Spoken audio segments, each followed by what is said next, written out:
పశ్చిమ గోదావరి జిల్లా తణుకు జనసేనలో అసమ్మతి సెగలు చెల్లారలేదు.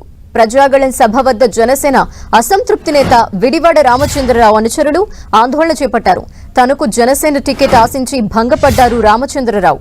ఆ సీటుని ప్రకటించినప్పటి నుంచి తనతో చర్చించకపోవడంపై ఆయన ఆగ్రహం వ్యక్తం చేస్తున్నారు. పవన్ కళ్యాణ్ కు వ్యతిరేకంగా అసమ్మతి నేతల నిరసన తెలిపారు. కాసేపట్లో ప్రజాగళం సభకు హాజరు కానున్నారు చంద్రబాబు, పవన్. అయితే విడివాడ రామచంద్రరావు సభకు దూరంగా ఉంటున్నారు. మరిన్ని డీటెయిల్స్ మా ప్రతినిధి శ్రీనివాస్ అందిస్తారు. శ్రీనివాస్, తణుకు నియోజకవర్గంలో నిర్వహిస్తున్నటువంటి ప్రజాగళం యాత్రకు సంబంధించి కూడా ఇప్పటికే పవన్ కళ్యాణ్ చేరుకోవడం జరిగింది. చంద్రబాబు కూడా మరి కొద్దిసేపట్లో హెలికాప్టర్ ద్వారా చేరుకున్నారు. అయితే జనసేన నేతలు, కార్యకర్తలు కొంతమంది సభా వేదిక వద్ద అయితే కూడా నిరసన దిగడం జరిగింది. విడివాడ రామచంద్రరావు అనుచరులు అయితే కూడా ఈ నిరసన చేపడుతున్నారు. తణుకు నియోజకవర్గంలోనే పవన్ కళ్యాణ్ వారాహ యాత్రలో పర్యటించే సందర్భంలో ఇది తణుకు నియోజకవర్గం నుంచి విడివాడ రామచంద్రరావు ఈసారి పోటీ చేస్తారు అని మాటలు ఇవ్వడం జరిగింది. అటు మాట ఇచ్చి పవన్ కళ్యాణ్ మాట తప్పడమే కాకుండా సీటు కేటాయించిన తర్వాత ఇంతవరకు కనీసం మర్యాద పూర్వకంగా కూడా విడివాడ రామచంద్రరావుతో పవన్ కళ్యాణ్ కలిసి కనీసం సీటు గురించి చర్చించిన సందర్భం లేదనేది కూడా కొంత మనస్తాపానికి విడివాడ రామచంద్రరావు గురవడం జరిగింది. ఈ నేపథ్యంలోనే ఆయన ఈ రోజు పెద్ద ఎత్తున జరిగేటువంటి ప్రజాగళం సభకు కూడా దూరంగా ఉంటున్నారు.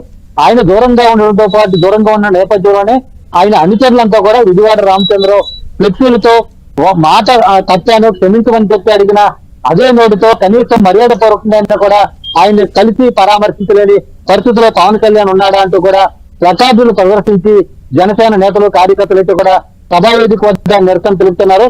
ఈ నేపథ్యంలోనే సభావేదిక వద్ద కొంత ఉద్రిక్త పరిస్థితి కూడా చోటు చేసుకున్నాయి.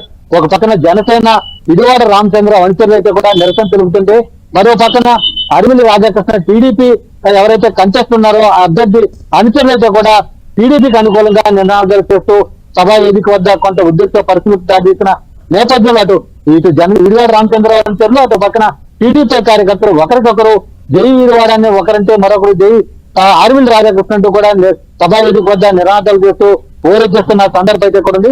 ఇదే సందర్భంలో అక్కడ ఉన్నటువంటి సభా వేదిక నిర్వాహకులు అయితే కూడా జనసేన విడివాడ రామచంద్రరావు అనుచరులు ఎవరైతే నిరసన తెలుపుతూ అటు ప్లకార్డులతో నినాదాలు చేస్తున్నారో అటువంటి నినాదాలు వినపడుకోకుండా మైక్ సౌండ్ తో పెద్ద ఎత్తున సౌండ్ పెట్టి సభా వేదిక వద్ద కూడా కొంత గందరగోళ వాతావరణం అయితే కూడా సృష్టించడం జరిగింది. అయితే ఇదే సందర్భంలో మరికొద్దిసేపట్లోనే సభా ప్రాంగణం వద్ద సభకు అటు అధికారులు చంద్రబాబు, పవన్ కళ్యాణ్ కూడా చేరుకున్న నేపథ్యంలో ఇది విడివాడ అనుచరులు ఏ విధంగా ఇటు ఎలా రియాక్ట్ అవుతారనేది కూడా కొంత అందరూ కూడా కొంత ఉధృతంగా ఎదురు చూస్తున్న పరిస్థితి కూడా ఉంది. అయితే విడివాడ రామచంద్రరావు అయితే కూడా తన అనుచరులకు ఎవరో కూడా తన గురించి ఎవరో కూడా అల్లర్లు చేయొద్దు, ఇటువంటి నిరసన తెలపొద్దని కూడా వాళ్ళ అనుచరులకు అయితే కూడా చూపించిన సందర్భం అయితే కూడా కనబడుతుంది. కానీ అనుచరులు మాత్రం తమ నాయకుడికి జరిగిన అన్యాయాన్ని ఎదుర్కొనేందుకు తాము నిరసన తెలుపుతామని కూడా చెబుతున్న పరిస్థితులు తణుకులో నెలకొని ఉన్నాయి. Thank you Srinivas.